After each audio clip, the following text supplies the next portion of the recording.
Scene 1, Professor Quibble's laboratory. At Rise, Professor Q is excitedly fiddling with a complex machine made of wires, tubes, and flashing lights. Brenda is wiping down a beaker and cleaning up behind him. She lets out a sigh as she looks at the mess. Almost there, Brenda. Almost there. The Friendship Finder 5000 about to revolutionize interpersonal relationships, and we know them. Right, because communication and shared interests are clearly outdated. You're definitely onto something, Professor Q. A machine that goes bing and voila! Instant besties! Not that, Brenda. They are organic methods infused systems. My machine utilize advanced algorithm and friendship frequency to identify compatible souls. The other possibility. No more awkward small talk. No more friendless Friday. My Fridays are perfectly fine, thank you. And I'm pretty sure that friendship frequencies aren't a recognized scientific field. Now, you just hand me the flux capacitor cinema gin, the sparkly bit. You mean the repurposed disco ball? Bottom left, under the toaster. Professor Q rummages through the pile, knocking over a stack of books. Brenda sighs once more and heads over to clean up, returning the polished beaker to its tray. Found it. That'll calibrate the friendship frequency. Professor Q fumbles with the dials and wires. The machine sparks and fizzes. Professor Q, are you sure you know what you're doing? The last time you collaborated something, you end up with self-stirred coffee that did everything but stay in the mug. Minor setback. This time is different. This time, He pulls a lever with a flourish, and as his words trail off, we're at the end of the inaugural test we've all been waiting for. Prepare to witness the dawn of a new era of friendship. the machine whirs loudly, flashes a brilliant fluorescent light, and emits a strange pulsating hum. Brenda shields her eyes. Suddenly, the lab is filled with swirling smoke and light. When it clears, the lab is gone, and Professor Q and his assistant are standing in a golden barley field. The machine is humming weakly. Scene 2, a sun-drenched barley field. Professor Q, did it work? Did we find friendship? Because all I'm seeing is hay and a distinct lack of breathable air. Hey, the friendship finder 5000 is supposed to locate people, not agriculture. He pokes the machine with his foot. It sputters and dies. Great, just great. We're stranded in the field with a broken friendship machine, and I'm pretty sure that's a donkey over there giving me the stink eye. In the distance, Ruth and Naomi enter the field, walking slowly. Naomi, who is much older, leans heavily on her daughter-in-law. They speak quietly, their faces solemn. Brenda and Professor Q stare at Ruth and Naomi, unnoticed by them.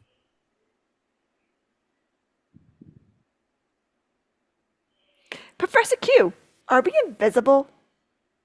Remarkable. The PIA anniversary incorporated a temporal historical displacement feature in the Friendship Finder 5000. We are in the past, and we are invisible. Genius! What a genius! Genus, right. So, instead of finding friends, we become time traveling voyeurs? Excellent point, Brenda. Let's observe. Now we can use the Friendship Finder to analyze ancient friendship. Data, Brenda, your data. Professor Q rummages in his lab coat pockets and pulls out a notepad and pen. Brenda groans. Professor, please tell me you're not going to use the broken friendship machine on these two nice ladies. Why not? They're perfect control group. Let's see if we can quantify their friendship level. They're not working. Never mind. Observation will have to suffice. Professor Q starts scribbling in his notepad as he heads toward Ruth and Naomi. Brenda follows reluctantly. The two women are talking, their voices soft but clear in the morning air. I want you to understand, Ruth dear, the reason for my suffering. There was a day long ago when I surrendered my heart to the Lord. My name, of course, was Naomi, which means happy, and I was married to Elimelech, whose name means God is my king. We had 2 sons. Naomi pauses, lost in memory. Yes, I was a happy woman married to God as my king. Yet, when troubles came, I left Israel, the land of my God, and traveled to a foreign place, not realizing that I had turned my back on God. Pride made me blind. It must have been a very difficult time for you. Yes, everything went wrong. First, my husband died, as if to say that God was no longer my king. And then both sons became ill. My first son's name, Malin, means sick, and my second son's name, Killian, means wasting away until gone, as if to say that my faith was sick and I was wasting away what little faith I had left. But then both your sons married. Malon married Orpah, and Killian married me.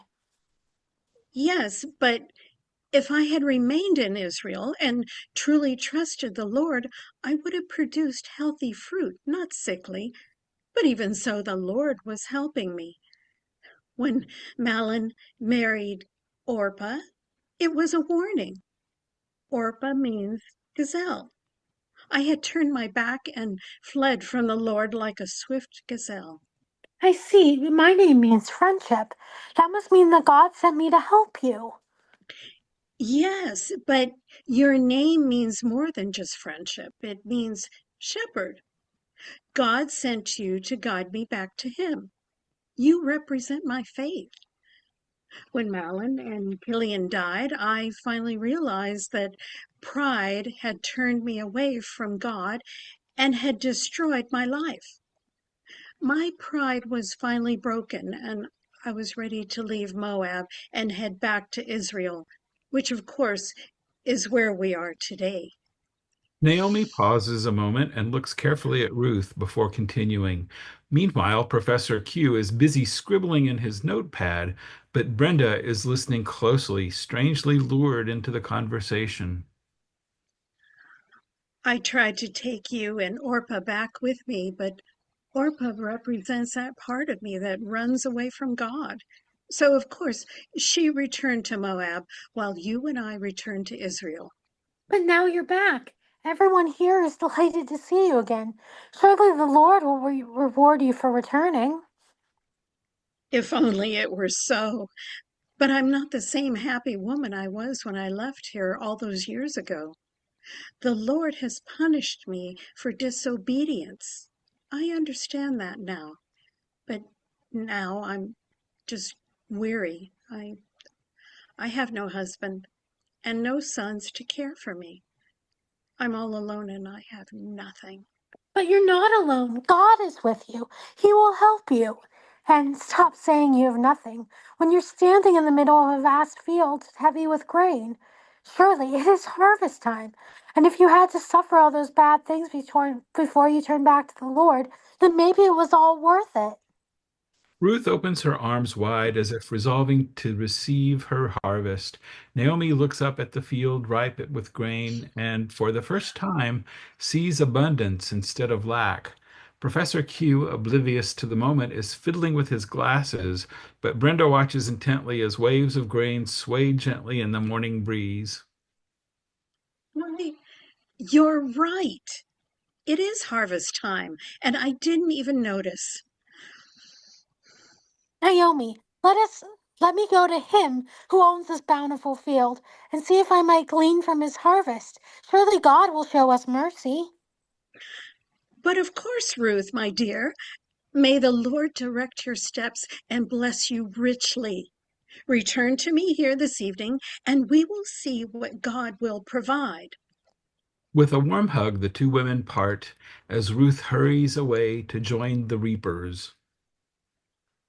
Lady, Sure, the primitive form of resource acquisition. What those women need is technology. The Friendship Finder finds out that we can identify compatible cleaner, locate agricultural assets, mastermind resources, and instantly harvest friendship. Professor Q, I don't think you have any idea what these women are looking for. Scene 3, evening in the barley field. It is now evening in the barley field, and the women return. Ruth is loaded down with grain after a long day of gleaning. Professor Q and Brenda watch, still invisible. Naomi, look, I found favor with Boaz, the Lord of the harvest. He allowed me to glean in his field among the young maidens, and told me not to go anywhere else. I gleaned nearly 30 pounds of barley, and I have enough poached, parched grain and bread for supper. But how did you gather so much in just one day? Boaz allowed me to glean among the sheaves. He commanded his young men to draw water for me throughout the day and to drop bundles of grain across my path. He even invited me to stay among his maidens until the barley and wheat harvest are finished. It is the Lord who brought you to this field. Boaz is a wealthy man. He is a close relative of my husband's, one who has the power to redeem me from all my troubles. The maidens who serve in his field are among those from whom he chooses a bride. It is good that you stay close to them. When the harvest is gathered to the threshing floor, Boaz will choose a bride from among the maidens. Ruth obeys Naomi's instructions and stays close to the maidens, gleaning from Boaz's fields until the barley and wheat harvests are gathered into the threshing room floor. Meanwhile, Professor Q continues collecting data and preparing the Friendship Finder 5000 for their return home. Scene 4, the final harvest. Professor Q is frantically working on the Friendship Finder 5000 early one morning, long before sunrise. The machine is working again and humming loudly, emitting a bright artificial light. Brenda is shielding her eyes and standing a short distance away. Brenda, the day we have been waiting for is here. I have collected enough data from the control room. We are now ready to return home. The Friendship Finder 5000 is fit and ready for duty. But we can't go back just yet. I want to know who Boaz chooses for his bride. Look, Ruth and Naomi are back. Let's find out how this story ends, and then we can return home. But we don't have time. If you're not standing in the fluorescent light and pull the lever, you'll be left behind. I know. Just give me a few minutes to see what happens next. Brenda turns her back to Professor Q and listens attentively to Naomi. Ruth, my dear, the harvest is in, and Boaz is ready to choose his bride. He's been up all night with his men, separating the chaff from the grain on the threshing room floor. Now he's ready to separate from his maidens a bride worthy of his name. Naomi leans closer to Ruth while Brenda strains to listen. But we must move quickly. The sun is about to rise. When it does, you must announce to Boaz that he is your redeemer. This is the promise that God has given to all of his followers. But why should Boaz choose me? Because all the other maidens left last night to glean in another field. They didn't believe that Boaz would take care of them once the harvest was in. You alone, my dear, have remained to greet him because your faith is strong. Suddenly, a blast of trumpets breaks the morning quiet, announcing that Boaz has left the threshing room floor and that the harvest is complete. Why, look, the Lord of the harvest has arrived. Ruth, you must go out to meet him. It's time to step into the sun. Meanwhile, Professor Q waves frantically to get Brenda's attention, gesturing wildly for her to return. The light is about to fade, Brenda. You must come back so I can pull the lever. Brenda looks over her shoulder at the light shining from the Friendship Finder 5000, strangely pale in the morning sun, and at Professor Q waving for her return. But Ruth is heading joyfully towards Boaz, and Brenda doesn't want to miss it. Then suddenly, as the morning light unfolds across the horizon, the Lord of the harvest looks down the field and makes eye contact with Brenda. He sees her. She is no longer invisible. Go without me, Professor Q. I don't want a friend. I want a redeemer. Brenda turns her back on the Friendship Finder 5000 and runs into her Redeemer's open arms. Her moment has arrived. The Lord of the harvest loves her.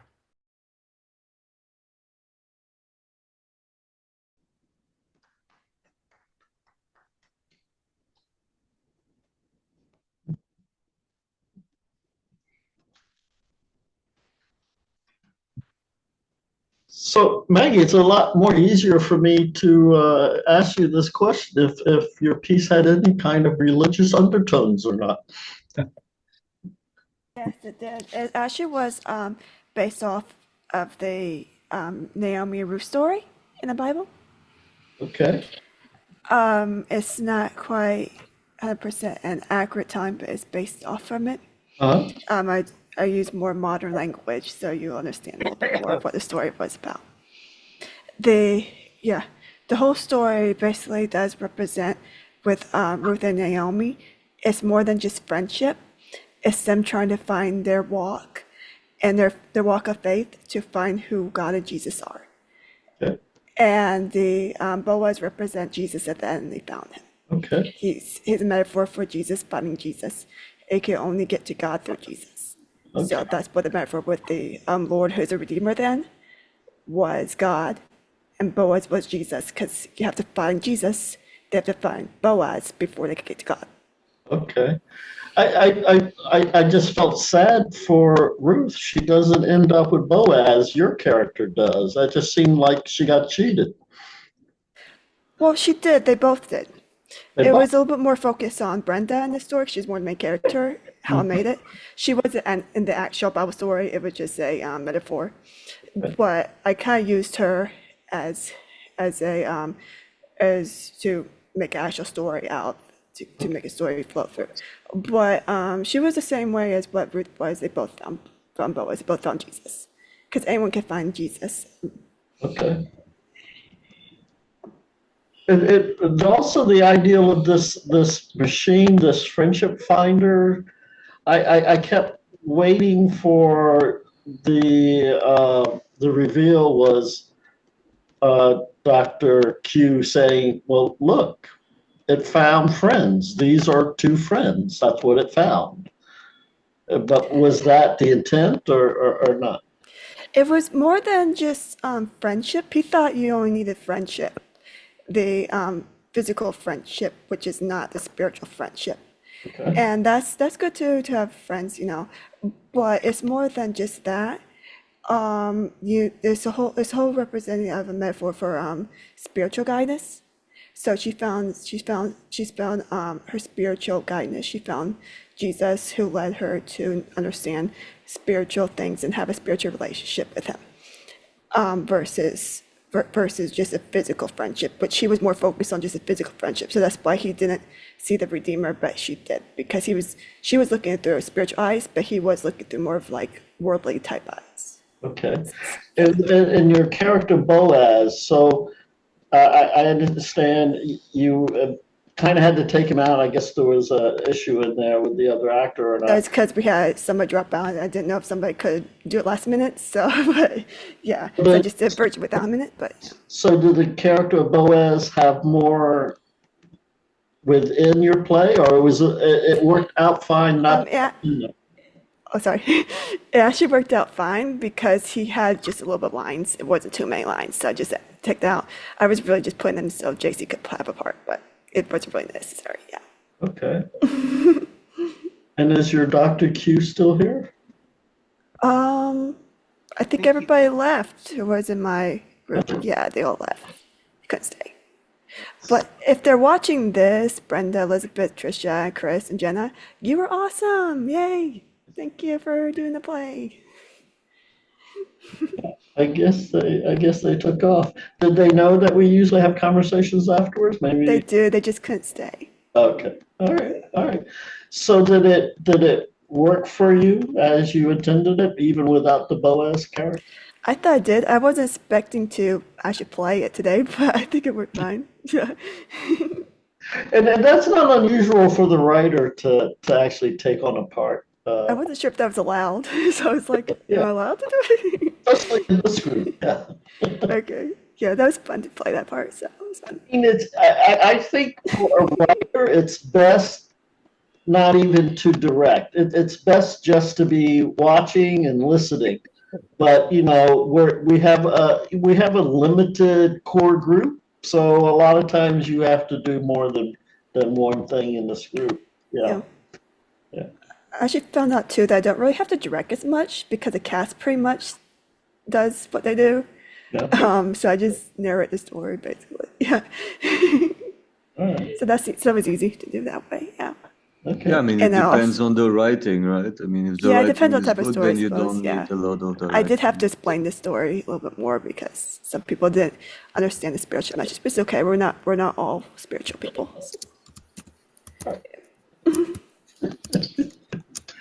Especially me. That's what Yeah. I think. Yes. Um, That's okay. That's your choice. yeah. Yeah. Been living with it since high school. Uh, any other comments? Yeah. Yeah. Huh? I thought it was interesting.